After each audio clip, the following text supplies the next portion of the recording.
नमस्कार दोस्तों, बहुत बहुत स्वागत है आपका हमारे YouTube channel study with smartness में। यहाँ हम हिंदी से संबंधित प्रश्नोत्तर देखेंगे, तो चलिए शुरू करते हैं।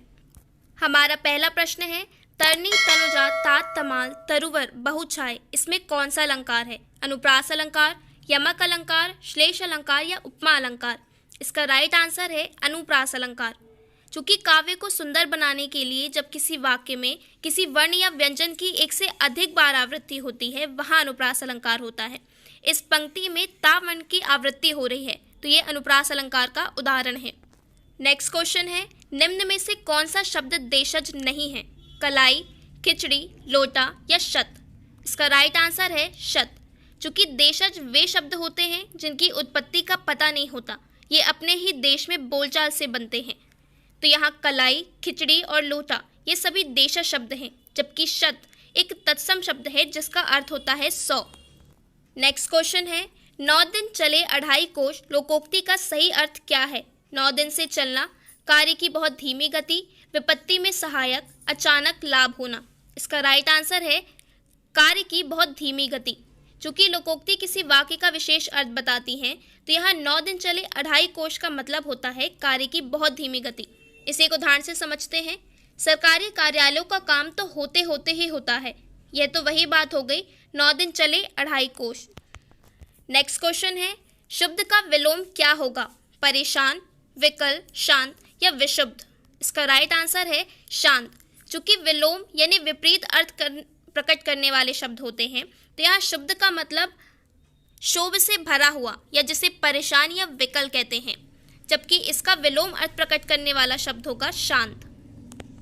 नेक्स्ट क्वेश्चन है, फायदा का पर्यायवाची नहीं है? नफा, प्राप्ति, उपलब्धि या लोभ? इसका राइट आंसर है लोभ। चूँकि पर्यायवाची यानी एक से अर्थ प्रकट करने वाले शब्द होते हैं, तो यहाँ फायदा को नफा, प्राप्ति या उपलब्धि कहते हैं। इसके अलावा इसे लाभ या मुनाफा भी कह सकते हैं, लेकिन लोभ इसका पर्यायवाची नहीं है।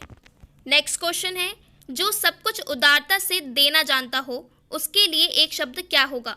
मुक्त हस्त, उदार, हंसमुख या मर्यादित? इसका राइट आंसर है मुक्त हस्त। चूँकि जो सब कुछ उदारता से देना जानता हो उसे मुक्त हस्त कहते हैं। मुक्त हस्त मतलब दान देने में जिसके हाथ खुले हुए होते हैं। नेक्स्ट क्वेश्चन है, मौन, मूक शब्द युग्म का सही अर्थभेद क्या है? मुसीबत, मौत, मौत, मुसीबत, चुप रहना, गूंगा या गूंगा चुप रहना? इसका राइट आंसर है चुप रहना या गूंगा। यहाँ मौन का मतलब चुप रहने से है, जबकि मूक गूंगे को कहते हैं। तो यहाँ मौन मूक शब्द युग्म का सही अर्थभेद होगा चुप रहना और गूंगा। नेक्स्ट क्वेश्चन है, खिलौना में प्रत्यय क्या है? औना, लौना, औत या इनमें से कोई नहीं? इसका राइट आंसर है औना। चूँकि प्रत्यय वे शब्दांश होते हैं जो किसी शब्द के पीछे लगकर नए शब्द बनाते हैं, तो यहाँ खिलौना में औना एक प्रत्यय है। इसके अलावा इसका उदाहरण बिछौना भी हो सकता है।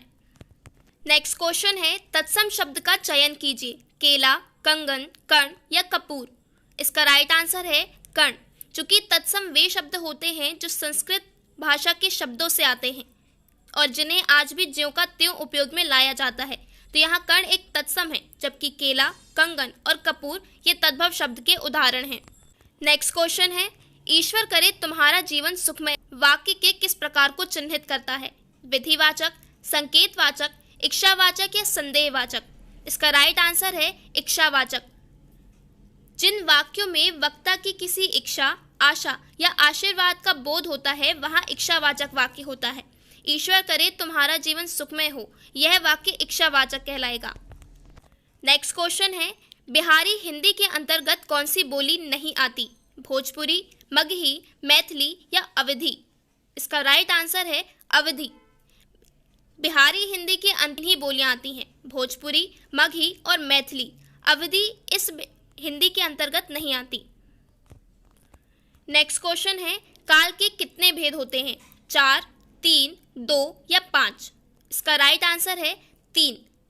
चूँकि क्रिया के उस रूप को काल कहा जाता है जिससे कार्य के समय का, उसके पूर्ण और अपूर्ण होने की अवस्था का बोध होता है। काल 3 प्रकार के होते हैं, भूतकाल, वर्तमान काल और भविष्य काल। नेक्स्ट क्वेश्चन है, अव्यय के कितने प्रकार होते हैं? 5, 4, 3 या 2। इसका राइट आंसर है 5। जिन शब्दों के स्वरूप में लिंग, वचन, पुरुष या काल के कारण कोई भी बदलाव नहीं होता वे अव्यय होते हैं, और ये 5 प्रकार के होते हैं। क्रिया विशेषण, संबंध बोधक, समुच्चय बोधक, विस्मयादि बोधक और निपात। नेक्स्ट क्वेश्चन है, शब्द युग्म के कितने प्रकार हैं? 5, 4, 3 या 2। इसका राइट आंसर है 3। जब 2 पर्यायवाची, विलोम और निरर्थक शब्दों के संयोग से नए शब्द समूह का निर्माण होता है तो वे शब्द युग्म कहलाते हैं, और ये 3 प्रकार के होते हैं: पर्यायवत युग्म, विपरीतार्थक युग्म और सार्थक और निरर्थक युग्म। नेक्स्ट क्वेश्चन है, रचना के आधार पर शब्द के भेद हैं: रूढ़ शब्द, यौगिक शब्द, योग रूढ़ शब्द या ये सभी। इसका राइट आंसर है ये सभी। रचना के आधार पर शब्द के 3 प्रकार होते हैं: एक रूढ़ शब्द, दूसरा यौगिक शब्द और तीसरा योग रूढ़ शब्द। ये आज के हमारे हिंदी के इंपॉर्टेंट क्वेश्चंस थे। Thanks for watching study with smartness. Please like, share and subscribe.